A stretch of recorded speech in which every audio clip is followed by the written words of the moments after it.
Even with Barry on another Earth, life goes on in the West household.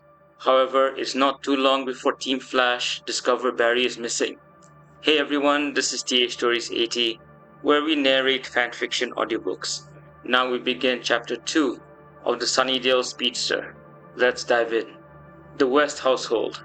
It had been a little over 10 minutes since Iris stepped back into the house. She grabbed a drink before moving over to Caitlin and Wally.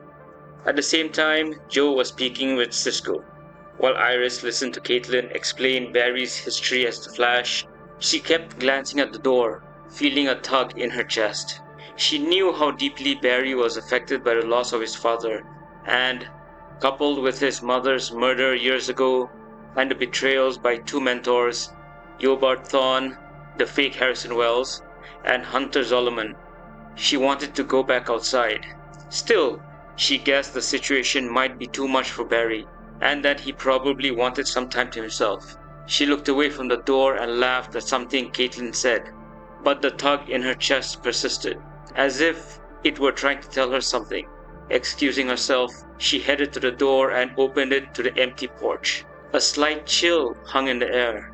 The trees swayed and the leaves rustled in a gentle breeze. Iris crossed her arms to keep warm and sat down on the stairs leading to the front lawn. So, this is what it's going to be like dating a superhero, she thought, a smile forming. It's been a long time coming, Barry. We're destined to be together. Just come home to me. A few minutes later, Iris, who up to that point had been sitting alone on the porch, was joined by Caitlin and the others. Caitlin handed her a cup of hot apple cider. The others took seats at the edge of the porch with their legs hanging off. Iris and Caitlin sat together on the stairs. After an hour of everyone talking about their adventures that year, followed by a mini memorial for Henry, Cisco voiced what had been on everyone's minds. I guess Barry's out somewhere running off his grief, he said, looking out at the empty street with cars parked on either side. But hasn't it been a bit too long? He just lost his dad, Cisco, Caitlin said, frowning. I know, Cisco waved his hands, clarifying. I didn't mean it as a criticism. All I'm saying is that even after the worst days of his life as the Flash, he's always back with us, talking it over. It's been more than an hour. It's going to be alright, Joe said, uncertainty in his voice as he and Iris exchanged a look. Maybe he just wants to be alone? Wally offered, while Cisco and Caitlin exchanged worried looks. Everyone on the porch, except Wally, knew Barry well enough to realize he wouldn't be away this long without telling them. At most, he would come back and grieve privately. That was part of what made Barry who he was. Despite how low he got, he would still think of the people who cared about him. He knew not to worry them, and not to leave Iris behind. That thought steadied Iris. She believed Barry wouldn't abandon her no matter how bleak things got. He wouldn't leave them behind. Tension thickened the air. Everyone rose and took out their phones. I'll call Barry, Joe said, dialing while signaling everyone to hold off. Maybe he just wants to be alone and... The subscriber you have called is out of the calling area, the phone's computerized voice announced. Joe stared at the screen and looked up at Cisco, who watched him, worried. Maybe Barry doesn't want to talk to us? Caitlin suggested. He ran all the way to Nanda Parbat before. Maybe he's out over the ocean on some isolated island, alone with his thoughts. The uncertainty in Caitlin's voice betrayed her worry about Barry's whereabouts. Iris asked if she really believed he could be on an island. Caitlin and Cisco shook their heads. I can use the Star Labs satellite to track Barry's suit, Cisco said. He wanted to believe Caitlin's theory that Barry only needed solitude, but he also knew Barry would have at least contacted them if he planned to be away too long. Worry passed their faces as they piled into two cars and rushed back to Star Labs. Unknown to each of them, they all feared the same thing. Barry might be in trouble. Minutes later, the group rushed into the Cortex. Cisco sat behind a console with Caitlin at his side. Both typed furiously, while Iris, Joe, and Wally stood behind them. Joe looked over at his daughter's worried face and placed a hand on her shoulder. Iris had tears in her eyes. Joe wordlessly signaled that everything would be alright. This is no good, Cisco whispered. Before anyone could respond, he pointed at Caitlin. Do you have anything? Nothing, Caitlin replied, the two scientists exchanging another troubled look. Guys? Joe prompted. Caitlin and Cisco faced the West family. We can't find him, Caitlin said, meeting Iris's distraught gaze. Before anyone could react, Cisco added that they were trying to get a lock on the GPS in Barry's suit. We're getting nothing, Cisco said. We'd have a signal even if he was running. We built the GPS chip to track him when he's moving fast. If we put the suit somewhere, we'd get a stationary signal, but we have nothing. What's that mean? Wally asked. It means we don't know where Barry is, Caitlin said. Iris covered her mouth and let out a gasp. But we'll find him, Iris, Joe said, gently squeezing her shoulder before pulling her into a hug. We'll find him.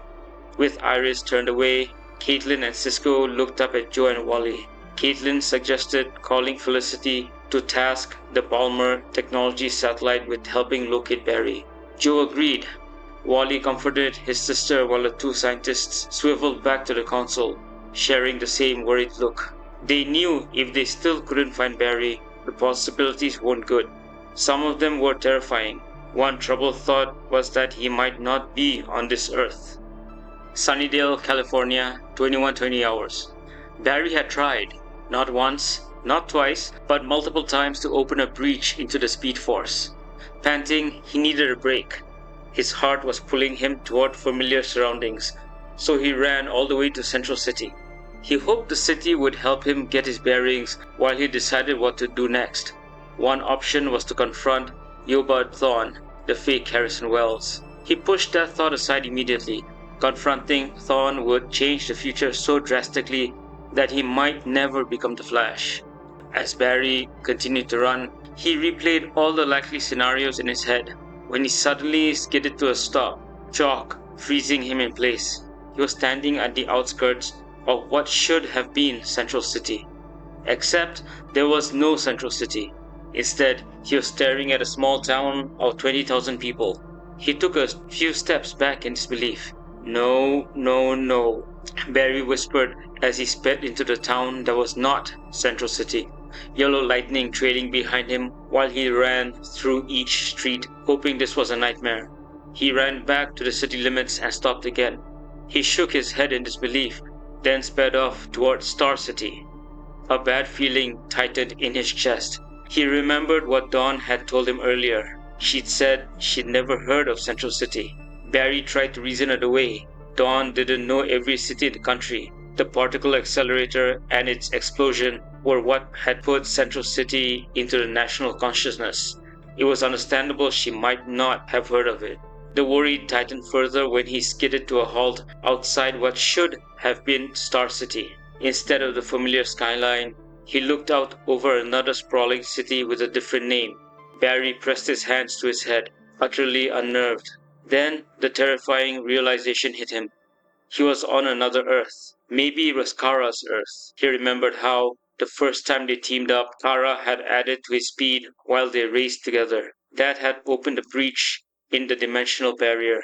Kara had flung him through, and he'd gotten home. He hadn't told his friends about that day because of the pressures of battling Zoom, but he planned to tell them someday. For the third time that night, his hope was dashed. There was no national city. There was no Central City. There was no Star City. Where am I? Barry asked himself aloud before turning and running back to where he had arrived on this Earth, Sunnydale. A few minutes later, he stood in front of the sign that welcomed visitors to Sunnydale and tried to steady his breathing. He could only hope his friends would know something was wrong. He knew Cisco and Caitlin would call him, and when that failed, they would track him with the Star Lab satellite. If that didn't work, they'd use the Palmer technology satellite. They would scour the Earth for him. Cisco would contact Earth 2 and ask Harry if Barry was there. Barry stood still, staring despondently at the Sunnydale sign. He hoped that when they didn't find him, Cisco would find him the same way he had before, when he was stuck in the Speed Force, by tracking his scorched suit. He worried most about Iris. I hope she understands that I didn't do this to hurt her, he thought. I just wanted to fill this hole in my heart. I know we're meant to be together. We will find each other. By tomorrow, Cisco will have found me and we'll figure out how to increase the tachyon flow in my suit so I can break the dimensional barrier on my own. In the meantime, Barry needed a place to hide, at least until the next day, when Cisco would likely find him. He wouldn't be staying long, he hoped. In the meantime, Barry needed a place to hide, at least until the next day when Cisco would likely find him. He wouldn't be staying long, he hoped. He sped into Sunnydale and ran up the side of the tallest building. There were still people around, but far fewer than he expected for a city of 38,000. Barry removed his cowl and lay down on the hard rooftop floor. He looked up at the stars and imagined Iris beside him, both of them looking up at the cloudless sky. Sunnydale, California, 0730 hours. With the hot California sun beating down on him, Barry opened his eyes and quickly rested an arm over them. Seeing spots as he closed his eyelids, he turned away from the sun and lay on his side. He rubbed his eyes with the back of his hand before getting to his feet and looking around. At first, he wondered why he was lying on the roof of a building, that he needed to head home, go to work at the CCPD, and then meet Iris. It was Iris's name that brought a smile to Barry's face, a smile that vanished just as quickly when he realized where he was. Another Earth, far away from Iris, an Earth that had no central city. Cisco hasn't been able to contact me yet? Barry wondered as he paced the roof in his suit. He looked down over the edge at the people making their way to work, hoping there had to be a way off this Earth, that there had to be another way to open a dimensional breach. Then it occurred to him. I opened a breach into the Speed Force, not into the multiverse. So how did I... Barry's eyes widened as he realized he had run faster than ever before. Could that have been the key to opening a breach into a different Earth? And then that breach opened in the Speed Force, he thought, shaking his head. It must have sent me to the past on another Earth. Great, Barry, just great. Cisco hasn't contacted me yet, but that doesn't mean he won't. I need to gather myself, breathe, and think of a solution. The places I know doesn't seem to exist here. But what about the people? Do Caitlin and Cisco exist? Joe? Iris? Wally? I need to find out. Taking a deep breath, Barry ran down the side of the building and onto the street below. People passing by saw a blur of lightning and felt a gust of wind. As he sped past the store, he did a double take. Everything slowed from his perspective as he read the name of the shop. The Magic Box.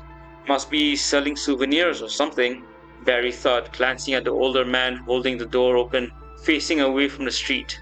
Rupert Giles, reinstated watcher, turned around as he felt a gust of wind from behind. Confused, Giles shook his head and muttered about his imagination before entering the store to start his morning business.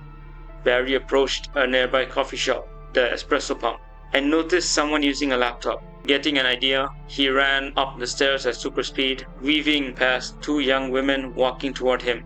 He grabbed the laptop from the young man typing at a table and dashed into an alleyway behind the shop, hearing the man complain that his laptop had vanished.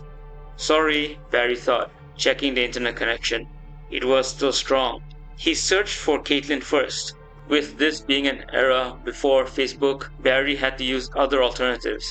His face fell when there were no results for Caitlin Snow. He found nothing for Cisco Ramon, Joe West, Iris West, Harrison Wells, Tess Morgan, Oliver Queen, or Felicity Smoak. Alternate versions of the people he knew didn't exist on this earth. He couldn't find himself, his father, or Nora anywhere. Not even Jay Garrick or Hunter Zolomon. Shaking his head, he cleared his search history and sped away with the laptop. He returned it to the table as the laptop's owner argued with a barista about its sudden disappearance. Barry ran out before the man could react. Okay, new plan, he thought while running through the city. The multiverse has billions, trillions of alternate Earths. Cisco may take a while to find me. In the meantime, I need a place to stay. I need money. My Earth's cash probably won't work here. That means a job. I also need to patch my suit. Can't have the Flash running around with strips hanging off. and some civilian clothes. Barry ran into a store and took some clothes and a cap, silently apologizing for borrowing them. He stuffed his suit into a bag he had taken from the same store, slung it over his shoulder, and ran into another shop to grab a map of the city. Exiting into an alleyway, he studied it, making mental notes. He would need to live in this world, for now. After walking for an hour, he arrived at the UC Sunnydale campus and made his way to the main computer lab with his cap drawn low to avoid cameras. He found an empty row of computers and chose one slightly angled away from security cameras. Barry scanned the surroundings. Most labs were empty, since classes were ongoing. He smiled slightly. Computers had always been his strength. Between observing Cisco and Felicity's work and learning on his own, he had become an expert. He could even create algorithms to track threats. Now, he needed those skills to build a life here, even temporarily. He accessed the internet and read as much news as he could about major events on this Earth, focusing on Sunnydale. For a city of this size, Barry thought, frowning, there are a lot of homicides. Mostly gang violence involving PCP, some occult-related gangs, and barbecue fork killers? And so many graveyards. He resolved to check the morgue and set up a new identity. With no Barry Allen on this earth, he might as well use his real name. Here we go, Barry whispered, creating a worm to infiltrate multiple databases with his new identity. He blurred his face while typing furiously, thinking through every detail. Blood type, social security number, degrees, occupation, colleges. Within 4 hours, he had completed the worm, occasionally glancing around to ensure no one was watching. He pressed the final button and leaned back. And Barry Allen lives, he thought. Felicity would be proud. Joe would probably ground me. Barry cleared the computer and left the lab. Using his powers, he would now have to create the physical paperwork at super speed by breaking into agencies and universities. He really hoped Cisco could locate him. In the meantime, he needed a job. As he walked into the sunny day, he avoided staring at passers-by, including a redhead and 2 blondes. With his cap low, he didn't notice one blonde's lingering gaze. Buffy, are you gonna patrol to find this speed demon? Asked Willow, looking at one of the blondes. I think I have a spell to slow him down before you send him back to whatever demon dimension he came from. But, stammered the other blonde, her attention fixed on Barry walking away. Tara? Willow asked, narrowing her eyes. She followed the direction Tara was looking, hoping to catch sight of whatever had drawn her attention. Tara couldn't answer, though she sensed the young man's aura, yellow lightning crackling around him, radiating warmth and sadness. Despite Dawn's reassurance last night that the speed demon seemed protective, Buffy remained skeptical. Only Willow added that he might be a good demon. Buffy decided they needed to question him regardless. Tara? Buffy called quietly. Baby? Willow called out. That guy, said Tara, pointing at Barry, who had already cleared the crowd. His aura, the lightning. Like the demon? Buffy asked. Like the maybe possible demon, you mean, Willow corrected. Take Tara to the magic box, Buffy instructed, running after Barry. Tara and Willow watched as Buffy chased him. Hey, Buffy shouted, gaining ground. Barry looked over his shoulder. A blonde girl was running after him, her voice calling him to stop. He didn't want to reveal himself just yet. He had other preparations to make if he was going to stay on this earth for the short term. He started running. Buffy noticed he was fleeing and suspected he knew her identity as the Slayer. That made her determined to capture him, question him, and, if necessary, kill him. She only hoped he wasn't a greater danger than Glory. Can't have someone like you running around, Buffy thought as she accelerated. You're fast, Barry noted, running normally while weaving through the crowd. She was fast, though he wasn't at full speed yet. He saw her push harder to catch him and sped up slightly, but not too much. She struggled for breath, yelling for him to stop. Barry silently apologized and unleashed his full speed, leaving trails of lightning behind. Buffy skidded to a stop, eyes wide. Okay? She drawled. That's new. To be continued.